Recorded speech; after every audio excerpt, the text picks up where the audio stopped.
Ассаламағалейкум, тірлігі бекем, татулығы мығым қазақ елі. Армысыздар, жаңа күннен қайта қауышқан ардақтағайын.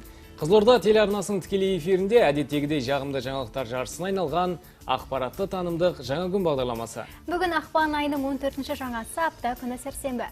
Сәрсенбінің сәтті күнінде жоспарлаған тілектеріңіз, ойға алған шаруаларыңыз берекесімен келсін дейміз. Алдағы уақытта сіздермен бірге болатын мен Әзей Сейдалы және әріптесім Жұлдыз Пірмағанбет.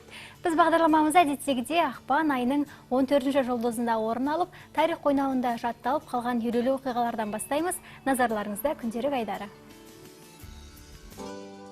Бүгін Лихтенштейн князьдігінің ұлттық мейрамы князьдің туған күні. Сондай-ақ Корей Халық Демократиялық Республикасының көшбасшысы болған Ким Чен Ирді еске алуға арналған. 2012 жылы Ким Чен Ирге дүниеден өткен соң Корей Халық Демократиялық Республикасының генералиссимус атағы берілді. Дәл осы күн жүректің туабітті ақауы туралы ақпаратты тарату күні. Туабітті жүрек ақауымен ауыратын балалары бар отбасыларға көмек ұсынатын канадалық Children's Heart Society коммерциялық емес қайырымдылық ұйымы құрылды. 1992 жылдың 14-ші ақпанында Венада Қазақстан Республикасы мен Австрия Республикасы арасында дипломатиялық қарым-қатынас орнату туралы мәлімдемеге қол қойылды. Сонымен қатар дәл сол жылы мемлекеттік ономастика комиссиясының шешімімен Гурьев облысы мен Гурьев қаласының атауы Атырау облысы және Атырау қаласы болып өзгерді. 24 жыл бұрын Қазақстан Республикасы халықаралық атом энергиясы жөніндегі агенттікке кірді. 2000 жылы Қазақстанда алғаш рет қазақша-орысша, орысша-қазақша сөздік жарық көрді. Сөздіктің авторы танымал ғалым, математик, лингвист Қалдыбай Бектаев.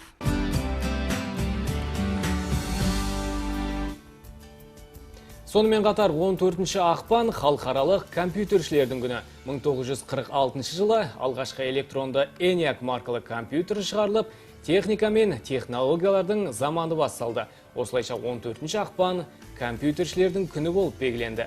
Осы орайда барша ақпараттық технология саласының мамандарын мерекелермен құттықтаймыз. Жұмыстарыңызға табыс, жанұяларыңызға амандық тілейміз. Қадірменді көрермен, біз сәлден соң айтулы сала өкілдерімен сұхбаттасатын боламыз. Меймандарымызды мерекелермен құттықтаймын немесе сауал жолдаймын десеңіздер, хабарласыңыздар. Тікелей эфир телефоны экранның төменгі жағында көрсетілі. Ал қазір ақпараттық технология саласының мамандарының құрметіне әсем ән тарту етеміз. Қабыл алыңыздар. Жаным жаным ай, мазанасы қарағаның ай, гүлім ай, күліп қалсаң жүрек жалындай. Айбек Қоңырбай, әдемі.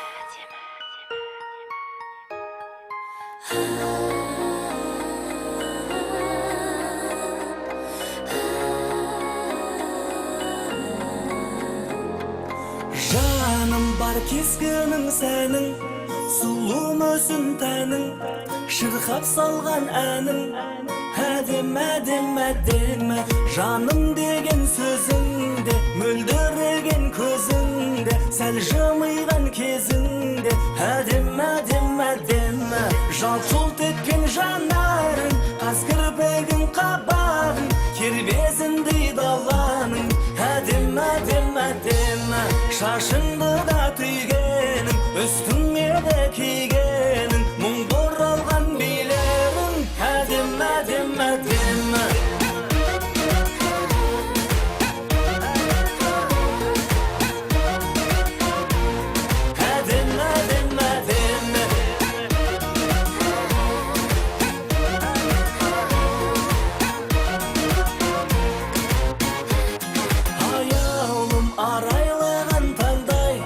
Жарқыраған шамдай, ерінімде балдай, әдемі.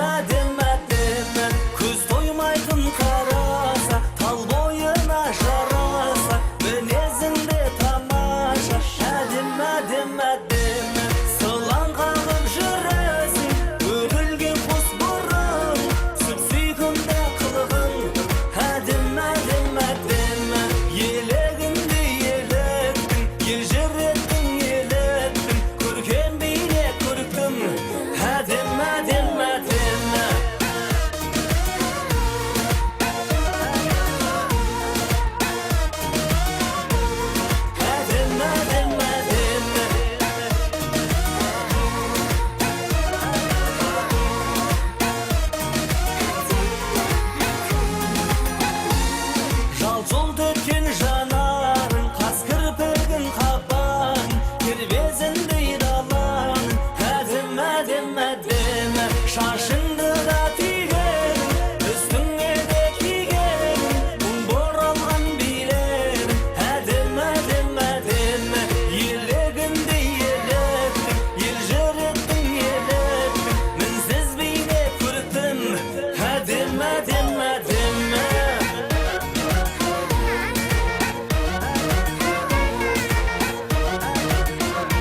Құрметті көрермендер, Қызылорда телеарнасы ұйымдастырған алтын құрсақты ана байқауы жалғасуда.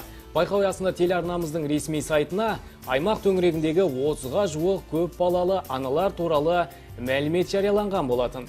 Айта кетсек, жеңімпаз ана дауыс беру арқылы анықталады. Үміткерлерге дауыс беру үшін экранның төменгі жағында көрсетілген сілтеме арқылы жүзеге асырылады. Байқау 5 наурызға дейін жалғасады. Ең көп дауыс жинаған алғашқы үштікке телеарнаның арнайы сыйлығы табысталады және жеңімпаз аналар туралы эфирден бейнематериалдар көрсетіледі. Сондықтан қалыс қалмай белсене қатысуға шақырамыз. Ал қазір тікелей эфирдегі бағдарламамызды 14 ақпанға арналған астрологтар болжамы жалғайды. Барша жұлдызбегілерін бүгін қандай жаңалықтар күтіп тұр екен, келесі бейне ақпаратқа құлақ түрелік. Тоқта, жалғандық, өкініш, сәтсіздікпен күресемін деген тілек талпыныстарыңыз сынға түсуі мүмкін. Бірақ бұл күннің сіз үшін жақсы жақтары да бар. Өз шыдамдылығыңыз бен қайсарлығыңыздың арқасында сіз шынайы қымбат дүниеге кезігесіз. Торпақ, бүгін бұрынғы ойларыңыздан арылып, жаңа белестерді бағындыруға аттануыңыз мүмкін. Сонымен қатар өзін-өзі тануыңыз бен шығармашылық бостандыққа талпынысыңыздың арқасында табысқа жетесіз. Егіздер, бүгін отбасыңыздағы мәселелер күрделене түседі. Үйіңізді өзгертуіңіз немесе отбасы мүшелерінің біреуімен қарым-қатынасыңызды үзуіңіз мүмкін. Шаян, бұл аптада кәсіпкерлік пен қоғаммен байланыс жұмыстармен айналысқаныңыз абзал. Сізді қоршаған адамдармен қарым-қатынас жасауда алдына жан салмайтын адамға айналуыңыз мүмкін. Арыстан, бүгін сізде қаржылық мәселелер туындайды. Қаржыға байланысты барлық мәселелер сіздің қарамағыңызға көшуі мүмкін. Ақша мәселелерін шешу барысында сіз үлкен үлеске ие боласыз. Бикеш, жұмысыңызда, оқуда орнатылған тәртіптің бұзылуын сізден көрулері мүмкін. Туындаған мәселелерді бір өзіңіз шешуге талпынбаңыз. Бұл әрекетіңіз еш пайда келмейді. Таразы, бүгін көптеген қиын проблемаларға тап болуыңыз мүмкін. Бұл таразыларды біраз ойға батырады. Жаныңызға жақын адамдардың көмегіне жүгініңіз. Қаржы саласындағы адамдармен кездесуіңіз мүмкін. Үлкен сыйға ие болуыңыз ғажап емес. Саршаян, бүгін орынсыз әзілге орын бермеңіз. Кей адамдар оны дұрыс түсінбеуі мүмкін. Күніңіз сіздің жолыңызда көптеген мәселелердің туындауымен және оларды шешу арқылы табысқа жетуіңізбен ерекшеленеді. Мерген, басыңызда туындаған мәселе біраз дүниенің шынайы түрін көруге өз үлесін қосады. Мерген үшін ең дұрыс шешім өзі бастаған істің сапалығы мен тұрақтылығына сене білу. Тауешкі, теңізге саяхат тәніңізге қуат, жаныңызға тыныштық береді. Бірақ сәттілікпен қатар сәтсіздіктің жүретінін ұмытпағаныңыз абзал. Жалқаулық пен бейтараптылықтан сақтаныңыз. Суқиғыш, суқиғыштар үшін бүгінгі күннің сәтті, сәтсіз болуы өздеріне байланысты болмақ. Сүйіктіңізбен қарым-қатынасыңыз қызғаныштың кесірінен әлсірейді. Сіз үшін дұрыс шешім барлық мәселелер өз шешімін тапқанша сырттай бақылай тұру. Балықтар, шығынға ұшырау мүмкіндігін тудырмау үшін ақшаңызға ие болыңыз. Достарыңыздың әсерінен біраз қаржыдан айырыласыз. Ескі қарым-қатынастардың үзілуі және жаңа таныстардың пайда болу әсерінен өз құндылықтарыңыздың өзгеріп, басқа белестерді бағындыруыңыз мүмкін. Тікелей эфирде ақпаратты танымдық жаңа күн бағдарламасы. 21 ғасыр ақпараттық технологиялар сұранысқа ие заман. Техника мен технологияның жетік меңгерсек қана дамыған 30 елдің қатарынан табыларымыз сөзсіз. Бүгінгі күні қандай жұмыс болмасын, кез келген тірлік ақпараттық технологиялар арқылы жүзеге асады. Осылайша IT саласының мамандарына сұраныс күн санап артып келеді. Бүгін біз халықаралық компьютерлер күніне орай аймағымыздағы іргелі оқу орны Қорқыт ата атындағы Қызылорда мемлекеттік университетінде қызмет жасайтын IT саласының білікті мамандарымен сұхбаттаспақпыз. Таныс болыңыздар, ақпараттық технологиялар және ғылыми жобаларды коммерцияландыру басқармасының бастығы Нұрлан Құлмырзаев, экономика және ақпараттық коммуникациялық технологиялар факультетінің деканы Мұрат Айтимов және PhD доктор аға оқытушы Гүлжанат Бекетова. Меймандарымызға мерекелермен құттықтаймын немесе сауал жолдаймын десеңіздер мархабат. Тікелей эфир телефоны 27 90 20, қала коды 72 42. Бағдарлама төріне қош келдіңіздер. Бүгін халықаралық компьютершілер күні. Осы орайда енді сіздерді, жалпы осы ақпарат саласында қызмет жасайтын сіздердің әріптестеріңізді осы айтулы мерекелеріңізбен құттықтаймыз, жұмыстарыңызға табыс, береке тілейміз. Жалпы енді сұхбатымызды алғашқы осы мерекенің негізгі тарихынан бастасақ. Жалпы енді бұл мереке сонау 1946 жылдан бері дәстүрлі түрде жыл санап тойланып келеді. Жалпы енді бұл мерекенің мынау осы салада қызмет жасайтын мамандар үшін маңыздылығы неде? Рахмет сұрағыңызға. Әрине өзіңіз айтып өткеніңіздей, жаңа 46 жылдан бастап бұл мереке, негізі мереке деп қалыптаспаған, бірақ 46 жылы алғашқы автоматтандырылған компьютердің дүниеге келген күні, яғни іске қосылған күні. Оған дейін де автоматтандырылған машиналар болды, компьютерлер болды. Алайда бірақ 46 жылы лампыларға сүйенген негізі лампы болып табылатын компьютер алғаш іске қосылды. Бұл Американың Пенсильвания университетінде арнайы әскерилер үшін дайындалған баллистикалық ракеталардың зымырандардың траекториясын есептеу үшін арналған компьютер еді. Енді осы кезден бастап алғаш адамзат компьютердің көмегіне жүгінді және адамның өзінің игере алмаған, өзінің уақыты жетпейтін операцияларды компьютердің орындаған көрді. Міне содан бастап компьютер адамдардың көптеген операцияларын уже компьютер ала бастады. Бұл әрине қазіргі таңда әлемнің автоматтандырылған цифрлық әлемнің дамуының ең бірінші күні десе де болады. Біздер үшін әрине бұл өзіміздің IT дініміздің пайда болған күн десе де болады бізге.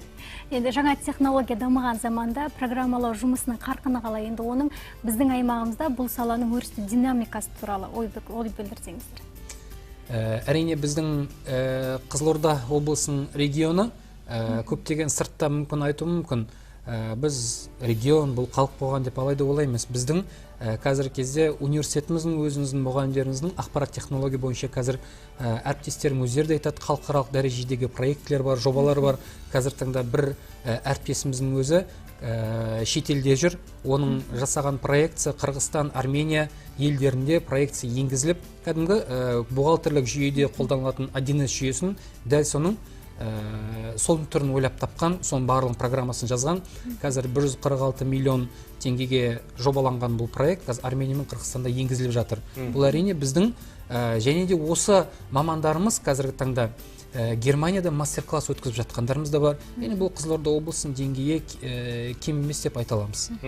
Мұрат мырза, енді жалпы осы жуырда ғана мемлекет басшысы Нұрсұлтан Әбішұлы Назарбаев осы уақытқа дейінгі маңызды құжаттардың тұжырымы болып табылатын Қазақстан халқына кезекті жолдауын жария етті. Нақты бағытымыз, мақсатымыз бұл барлық саланы цифрлық жүйеге көшіру. Жалпы енді біздің бүгінгі таңдағы мынау еліміздің, біздің аймағымыздың осы IT саласындағы негізгі потенциалымыз қандай сіздің ойыңызша? Қызылорда өңірін алатын болсақ, біздің бұл саладағы мамандарымыздың біліктілігі өте жоғары әрқашанда. Себебі біздің Қорқыт Ата университетінің өзінен IT саласы бойынша негізгі мамандар даярланып шығарылуда.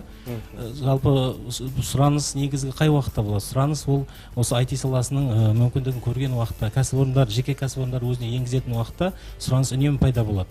Сондықтан да біздің университетті бітірген түлектердің көпшілігі барлығы жұмысқа тұрып, қазіргі уақытта жұмыс істеуде. Енді негізгі сұраныс қазіргі уақытта ол автоматтандыру жұмысына байланысты. Сонымен қатар қоршаған ортаны қорғау мәселесінде мысалы сұраныстар болып жатыр. Енді экологиялық ахуалды барлығымыз да білеміз. Қызылорда облысындағы соған байланысты мысалы смарт технологиялар, немесе біздің сол жағалауда орналасқан Қызылорда қаласының жаңа үлгісі салынып жатыр ғой. Смарт қала деп атаймыз, ақылды қала. Соған байланысты мысалы бізде мамандар даярлау жүйесін қазіргі уақытта іске алып жатырмыз.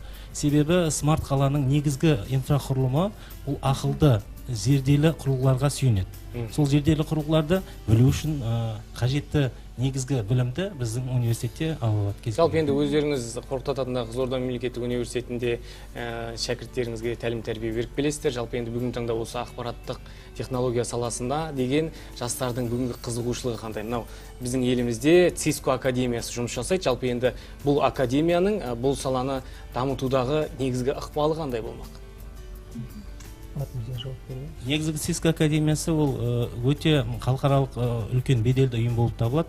Оның негізгі сертификат береді ол бітірген уақытта. Негізгі жалпы жұмыспен қамту мәселесі өте жоғары деңгейде болады. Оны сертификатын алған адам әрқашанда жұмыс табады деп айтамыз. Cisco академиясы бізде Қорқыт Ата университетінде ашылған.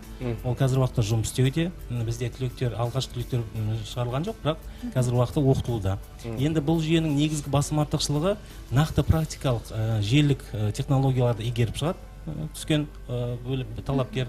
Сонымен қатар ол практикалық нақты мәселені кез келген кәсіпорын деңгейінде шешуге мүмкіндік алады. Яғни кез келген кәсіпорын жұмысын желілік қамтамасыз ету мәселесін шеше алады бітірген талапкерлер. Жалпы енді өздеріңіз IT саласын дамыту бағытында өз үлестеріңізді қосып, арнайы жобалар әзірлеп жатырсыздар. Енді осы жобалар турасында, жаңалықтарыңыз турасында айтып тұрсаңыздар. Енді біздің білуімізше бұл ерекше жобалардың бірі, мынау елбасы Нұрсұлтан Әбішұлы Назарбаев осы цифрлық форматқа көшкеннен кейін біздің елімізге киберқауіпсіздік қалқаны қажет деген болатын. Бұл орайда Гүлжанат ханым арнайы жоба әзірледіңіз, оны қорғап шықтыңыз. Жалпы бұл жобаңыздың негізгі тиімділігі турасында айтып өтсеңіз, біздің елімізге, мемлекетімізге деген. Еліміздің маңызды инфрақұрылымдарының негізгі элементі болып қазіргі таңда осы компьютерлік жүйелер табылады. Бұл компьютерлік жүйелердің жұмысының бұзылуы қандай да бір, ол ірі болсын, ол кішкене ғана бұзылуы болған жағдайда, ол үлкен әлеуметтік экономикалық зардаптарға әкеп соқтырады. Сондықтан да қазіргі таңда ең бірінші мәселе болып сол ақпараттық қауіпсіздік мәселесі қойылып отыр алға. Осы Қорқыт Ата атындағы Қызылорда мемлекеттік университетінің өзім түлегімін. Сол жерде жұмыс жасап, сол жердің мақсаттық гранты негізінде мен PhD докторантураға 2014 жылы түскен болатынмын. Сол жылдан бастап осы киберқауіпсіздікпен айналысып келемін. 2014 жылы Германия еліндегі Шмалкальден қаласында қолданбалы ғылымдар университетіне барып, ғылыми тағылымдамадан өтіп келдім. Оғанда Қорқыт Ата атындағы Қызылорда мемлекеттік университетінің өте жақсы жағдайлар жасады. Мынау енді әлемдік статистика негіздеріне сүйенетін болсақ, осы біздің Қазақстан кибер шабуылдарға жиі ұшырайтын мемлекеттердің қатарында, алғашқылардың қатарында. Жалпы бұның себебі неде? Жалпы біздің елімізде бұл салада нені өзгерту керек? Қандай мәселені қолға алған жөн? Осы жалпы ең бірінші менің зерттеген жұмысымның өзектілігі сол. Жаңа кибер қорғау әдістерінің қазіргі таңдағы аз болуы осы болды, және ол кибер қорғау әдістерінің өте экономикалық жағынан, қаржылық жағынан өте қымбат болды. Сол болды өзектілігі. Соған алдыма міндеттер қойдым да, ең бірінші осы критикалық маңызды жүйелер деп отырмыз ғой, және ол еліміздегі өте маңызды салалар. Ол білім саласы болсын, медицина саласы болсын. Сонымен бірге жаңағы тұтынушыларға энергия, суды қамтамасыз ететін байланыс, транспорт, барлық саладағы компьютерлік жүйелерге төнетін кибер шабуылды интеллектуалды тану әдісімен моделін өңдедік. Осы модель мен әдісінің негізінде анализатор угроз деген қауіптерді талдағыш программасын жасақтадым. Бұл өзі экономикалық жағынан тиімді, яғни оны жаңа кибер шабуылдар әлем бойынша, оның белгілері бойынша 41 өзі неге кластарға бөлінеді. Сол белгілердің аз санымен біз тез табуға мүмкіндік аламыз. Мұрат мырза, енді осы тұрғыда да өзіңіздің бір ерекше жобаңызды айтып өтсеңіз, сіздің жобаңыздың ерекшелігі бұл экологиялық тұрғыда тазалықты сақтау болып табылады. Жалпы енді сіздің жобаңыз бүгінде нарықта кездеседі ме? Жалпы сіздің ұсынған тың жаңалығыңыздың негізгі жаңалығы мен ерекшелігі неде болып отыр? Әрине, қазіргі уақытта экология мәселесі бүкіл әлем бойынша білесіздер, өте ғаламдық мәселе болып тұр. Сондықтан да бұл бағытта көптеген ғалымдар жұмыс істеуде. Менің негізгі біздің жасаған жобамыздың негізгі ерекшелігі сол, біз ол жерде онлайн жүйе, яғни қазіргі уақытта үнемі қауіп-қатердің алдын алып отыратын жүйе құру мақсаты болды. Оның ішінде онлайн жүйеде біз ақылды интеллектуалды датчиктерді қолдану арқылы, яғни бір датчиктің өзі бірнеше қызмет атқаруға мүмкіндік беретін интеллектуалды жүйені құруға бағыттадық. Оның ішінде арнайы бұлттық бұлттық сақтау, яғни облачный хранение данных дейді, яғни бұлтта берілгендерді бұлтта сақтау ерекшелігін қолдана отырып мобильді қосымша жасадық. Яғни бұл жүйенің негізгі ерекшелігі сол, бұл мобильді құрылғы өзі кез келген аумақтағы экологиялық барлық параметрлерді есептейді, адамға қауіпті болған жағдайда қызметтерге, арнайы қызметтерге немесе сол аумақтағы бүкіл халыққа хабарлама таратуға мүмкіндік береді. Міне сондай мобильді құрылғы жасалды. Негізгі жұмыс біз әрине бұл жалғыз Құртата университетімен қатар біз шетелде Париж қаласындағы арнайы университеттерде, сонымен қатар Ресейдегі Пенза қаласының мемлекеттік университетінің ғалымдарымен бірлесе отырып жүргіздік ол істі. Қазіргі уақытта бұл бағытта біз осы Құртата университетінде осы құрылғымызды қосып, әрі қарай жетілдірсек деген ойдамыз. Енді осындай жобаларды арнайы байқауларға ұсындыңыздар ма?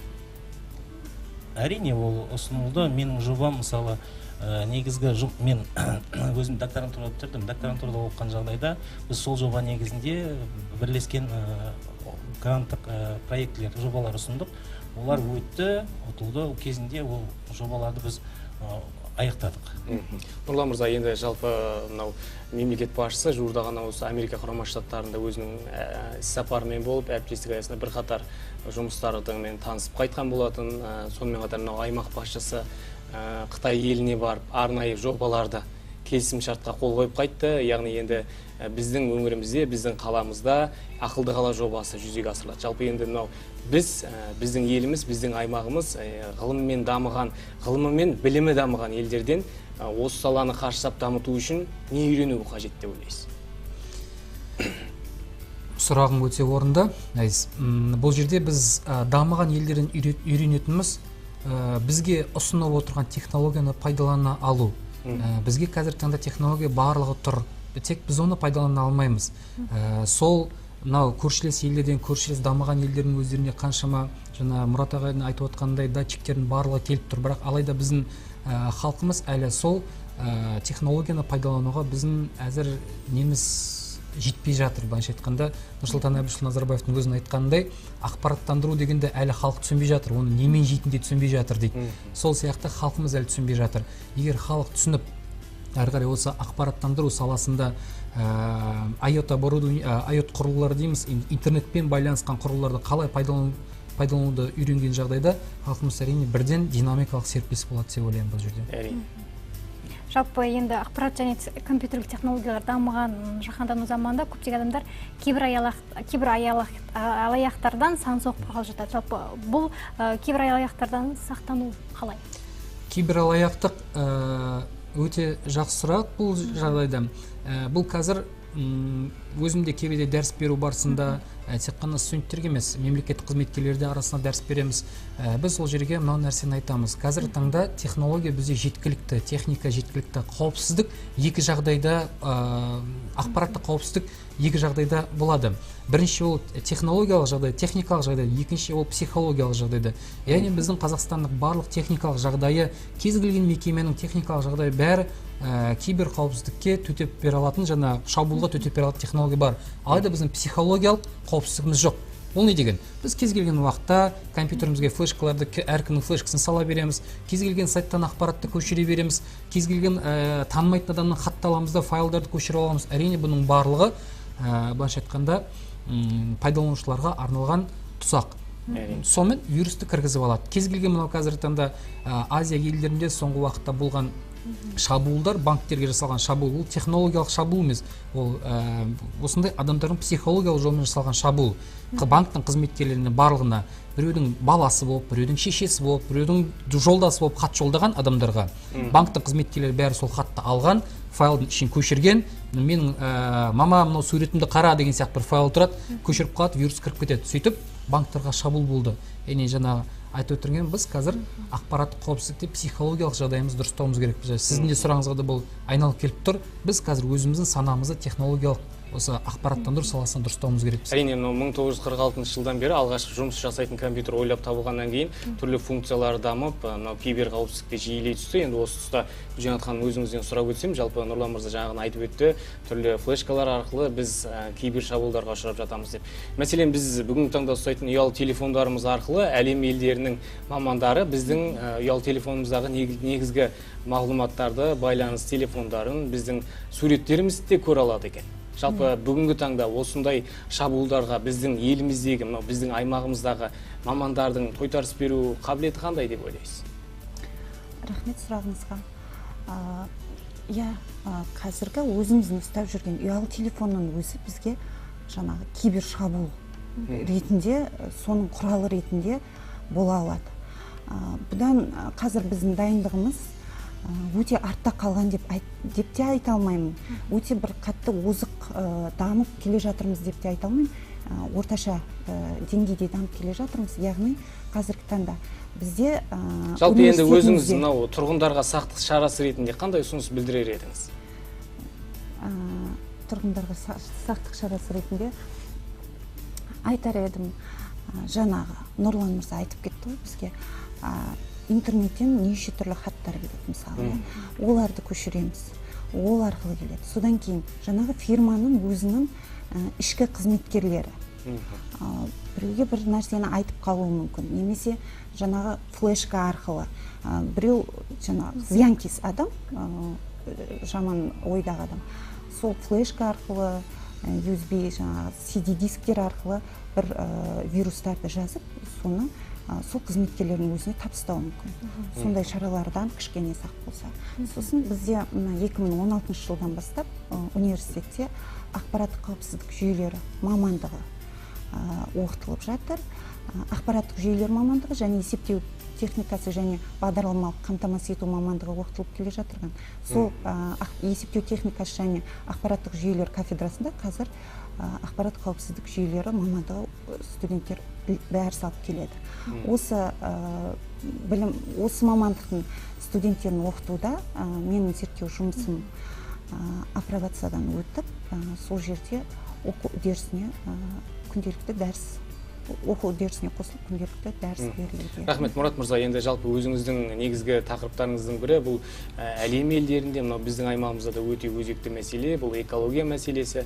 Жалпы енді өздеріңіздің ұсынып отырған тың жобаларыңызбен, жаңалықтарыңыздың жалпы қоғамда өндірісте енгізілуіне қандай ой білдіресіз? Жалпы сіздерге, жалпы IT саласының мамандарына, ғалымдарға бүгінде біздің мемлекетте қолдаулар қандай? Жалпы IT саласына үлкен көңіл бөлінуде, өзіміз білеміз, қазіргі уақытта цифрлы Қазақстан арнайы бағдарламасы іске асуда. Соған байланысты біздің еліміз негізгі үздік цифрлы байланысты немесе цифрлық қолданылатын цифрлық технологияны қолданатын елдердің қатарына кіру қажет. Сондықтан да осы бағытта үлкен жұмыстар жүргізуде. Біз егер біздің Қорқыт Ата университетін алатын болсақ, бізде арнайы сол бағдарламаға сәйкес өзіміздік бағдарламаға құрылған өзіміздік жоспарымыз бар. Сол жоспар бойынша біз жұмыс істеудеміз. Ал енді IT саласында жалпы біздің экологияға қатысты мәселеге келетін болсақ, бұл біздің құрған құрылымыз, біздің жобамызды тек қана экология мәселесінде емес, сонымен қатар ақылды қала құру жобасында да қолдануға болады. Смарт қала деп атайды. Яғни смарт қаланың ең басты ерекшелігі не? Ең басты ерекшелігі бұл тұрғындарға ыңғайлы болуында, инфрақұрылымның ыңғайлылығында. Ал сол инфрақұрылымның барлығын құрайтын арнайы ақылды зерделі құрылғылар болады. Сол құрылғылардың негізінде ғана біздің қаламыз ақылды болады. Мысалы, бір жерде көшеде мысалы кептеліс болып жатыр. Сол кептелісті мезетінде хабарлайды да, сол кептелістің зардабын жоюға, яғни басқа жолдарға аударып жібереді. Ақылды бағдаршам, ақылды аялдама деп қазір біз бастапқы негізгі құрылымдық бөліктерін ғана алып жатырмыз оны. Ал осының ақылды қала болған уақытта, осы инфрақұрылым толықтай қосылған уақытта, ол қалада тұрған бақытты өмір сүреді деп ойлаймын. Әрине. Нұрлан мырза, енді жалпы бұл бағытта да IT саласын дамыту бағытында да өзіңізде бір қатар жобаларды қорғап келе жатырсыз. Негізгі нәтижелі жобаларыңызды бір сараптай отырсақ. Қазіргі таңда біз өзіміздің жобамызды облыс әкімдігінің тапсырмасы бойынша смарт қалаға аударып жатырмыз.